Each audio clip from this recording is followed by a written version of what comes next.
December మాసంలో మేషరాశి వాళ్ళకి 3 గ్రహాలు దివ్యంగా యోగిస్తున్నాయని చెప్పొచ్చండి. అష్టమంలో బుధుడు, భాగ్యంలో శుక్రుడు, లాభంలో రాహు దివ్యంగా యోగిస్తూ ఉన్నారు. వ్యాపారస్తులకి ఆశాజనకమైన ఫలితాలు కనబడుతూ ఉంటాయి.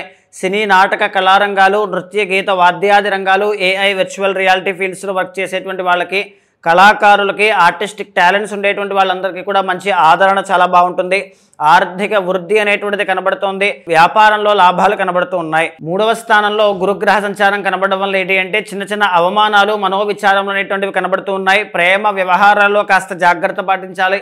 భాగ్యంలో రవిగ్రహ సంచారం కనబడుతోంది. రాజకీయ నాయకులు మరింత జాగ్రత్తగా ఉండాలి. భాగ్యంలో కుజగ్రహ సంచారం మిశ్రమంగా కనబడుతోంది. రియల్ ఎస్టేట్ వ్యాపారస్తులకి కానీ, కన్స్ట్రక్షన్ ఫీల్డ్లో ఉండేటువంటి వాళ్ళకి కానీ కాస్త ఆశాజనకంగా ఫలితాలు కనబడుతూ ఉన్నాయి. డబ్బు వృధాగా ఖర్చు చేయొద్దు. పనికి తగినటువంటి ప్రతిఫలం తప్పకుండా దక్కుతుంది. ఆత్మవిశ్వాసంతోనూ మనోధైర్యంతోనూ ముందుకు వెళ్ళండి. తప్పకుండా అనుకున్న పనులన్నీ విజయాన్ని సాధిస్తాయి అని చెప్పొచ్చు. మాసం చివరిలో శుభవార్త వినేటువంటి యోగం కనబడుతోంది.